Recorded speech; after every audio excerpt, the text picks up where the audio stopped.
Je vais faire la chose la plus interdite au monde, me parfumer à la plage en plein soleil. Mais en fait, il n'y a pas d'alcool à l'intérieur. Super Et comment bon. ça sent bon? Grave.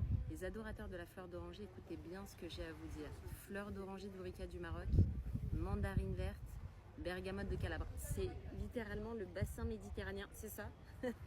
Alors je ne suis pas tout à fait d'accord. Ce n'est pas parce que dans la liste des ingrédients d'un parfum il n'y a pas d'alcool qu'il n'est pas photosensibilisant. En ce qui me concerne, je vous déconseille d'appliquer des parfums lorsque vous vous exposez au soleil avec ou sans crème solaire car vous allez augmenter la sensibilité et la réceptivité de votre peau aux rayons ultraviolets. Dans tous les parfums, il y a un ingrédient mystère dont on ne connaît pas la composition. Et tenez-vous bien, c'est l'ingrédient parfum. Ça fait partie du secret industriel pour éviter que les parfums se fassent copier, mais en contrepartie, on ne sait pas ce qu'il y a là-dedans. Peut-être des huiles essentielles photosensibilisantes, peut-être de l'alcool, peut-être des substances cancérigènes, on ne sait pas. Dans les notes olfactives de ce parfum, on retrouve la mandarine verte et le bergamote, qui sont potentiellement des huiles essentielles qui se cachent dans cette catégorie parfum et qui sont connus pour contenir des psoralen et des bergaptènes qui sont des produits photosensibilisants et qui peuvent être néfastes pour la peau. Et notez au passage que l'ingrédient principal de ce parfum, comme la plupart des parfums, c'est l'eau. Ça coûte rien du tout.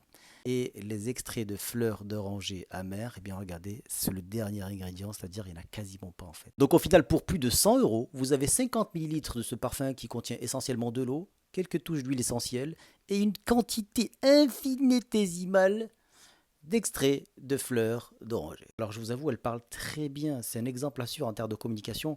Par contre, ce n'est pas parce qu'on s'exprime bien, qu'on est très bon à l'oral, que ce qu'on dit est forcément vrai ou bon.